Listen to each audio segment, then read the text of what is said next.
I've been really fortunate to get an early look at the brand new Armies of Germany book for the 3rd edition of Bolt Action. All the units in the book are actually going to become available on the app as of tomorrow, so you'll be able to have a look at them all yourself. But these are some of the ones that stood out to me and I thought were particularly interesting for the competitive scene. First up is the humble and classic medium machine gun team. It's mostly unchanged from the core rulebook version, and it was already a pretty solid pick for the Germans with that extra shot, but now for an extra 5 points you can give them an anti-aircraft pintle mount, allowing them to fire as flak. Could be a bit of a game changer. A lot of Americans at the moment seem to be spamming forward air observers, and if you're going into a heavy weapons platoon, this might be a good option to get some more flak onto the board. Next we've got the Panza II Luchs, which is the first vehicle that I've seen that actually uses the new fast rule. It's 125 points regular, which is 10 points more than it was before, but now has that added fast rule, which basically allows it to move at the speed of a wheeled vehicle whilst still being tracked. So 12 inches on an advance and 24 inches on a run.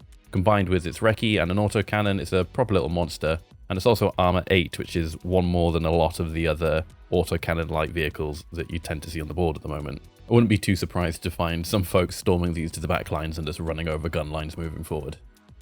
If autocannons are your kind of thing though, the drilling is back as well. Not too much to say about this one compared to its version 2 counterpart. It's more just a return of a classic. Armor 7, open topped with 3 light autocannons on top of that. 135 points regular, it's pretty spicy. It's a good chance to get some more flak on the board. If you're not going into a heavy weapons platoon or an artillery platoon, you'd be able to run this with your tanks instead, and it's a pretty good option for flak as well as just anti-infantry. If someone's bringing a bunch of Soviet engineers or tank riders in body armor, this might be the way to deal with that. The drilling isn't the only half track with some AA potential though. The 250/1 has got a new variant available to it, which is the 250/4. By default, it's 55 points regular, armor 7, and carries 5 guys, which isn't a lot, but its front-facing pintle machine gun can be upgraded to be a double-barreled front-facing medium machine gun for only 10 extra points. That's 8 shots if you're shooting against infantry, or 14 firing as flak. And whilst it does only hold 5 men, there is a new 5-man squad that I think you're going to want to put in this, as it all ties together quite nicely. And that's the officer teams. The officer teams have had their structure changed pretty significantly. While you do now have to pay for their weapon upgrades, you can take up to 4 extra attendants, or 5 if you take them with a Fallschirmjäger. Fully kitted with SMGs or assault rifles, this can essentially act as the 5th functional infantry unit in a platoon, and this also gives your officers a bit more survivability as well. Combine them with that 250/4 half track for a pretty nasty outflanking blitzkrieg. Instead of having, like you would before, a single inexperienced officer sat in the Hanomag waiting to snap to the Hanomag and the squad that's going to do the work inside of it. Instead, you can have one Hanomag with a 5-man SMG to the teeth officer squad. You can snap to the Hanomag, and then you can snap to another Hanomag next to him and the squad inside of that. Because you're a German, you get that extra +1 to your snap to. That's a pretty devastating combination. Who you might want to have in that other Hanomag is who we're going to talk about now. It's the Panzergrenadiers. Their mechanized infantry rule has been changed just a little bit from the last edition, allowing them to re-roll failed order tests when getting in or out of transports, which is great.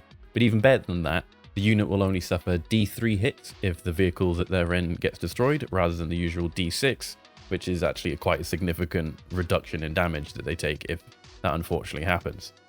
If you're looking for something with a bit more punch to transport your Panzergrenadiers in, the Stummel might well be the answer that you're looking for. It's 93 points regular, it's an 8-man transport with a forward-facing light howitzer glued on the top basically. I know some folks like to have them sitting at the back of the board firing across, which is pretty cool, I get that.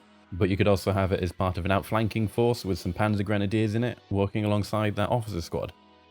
The Sturmpioneers are another option of infantry that stood out to me, mostly due to the cost reduction for the Sturmpistole.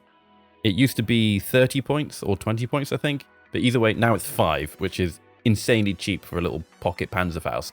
Yes, it only has a 6-inch range, but at Pen 3, you can use it repeatedly. Pretty nasty little ambushing tool for light armor or clearing infantry out from buildings, as it has the shape charge rule. Something to note is it does replace the Sturmpioneer that's using its rifle, but you can still fire it at an infantry squad if you're close enough when you really want to kill that one guy in particular. A lot of you might have seen these previewed in the intelligence report on the Warlord website, but the Statetroen are an option for infantry with infiltrate. So as long as you keep them at the 4-man number that they come with by default, you can give them all infiltrate for 1 point per model. This obviously lets you forward deploy them just about anywhere on the board you want, and gives them +1 cover save, increasing their survivability. So you can plonk them on some hard to reach objectives, or just to be a nuisance as your opponent tries to move up the board. They can also be upgraded to be Gebirgsjäger for an additional 1 point each, allowing them to move through terrain and get to that absolute nightmare spot for your opponent to deal with. Lastly would be the Fel der Core, which is basically the German military police. They're a pretty interesting option, which bring quite a lot of special rules with them. Firstly, whilst this unit is in reserve, all your vehicles coming in out of reserve will not suffer the -1 to the roll. Secondly, any German unit within 12 inches can re-roll any failed rally attempts. And thirdly, if there's any Strafe Battalion or replacement army squads nearby, within 6 inches this time, they can ignore the effect of their shirker rule. They can be taken as inexperienced or veteran, and everyone comes with rifles, but you can either upgrade them to be SMGs, or you can downgrade them all to pistols to save a point a model. This new book coming out from Warlord is absolutely massive. It's nearly 130 pages of just unit after unit after unit.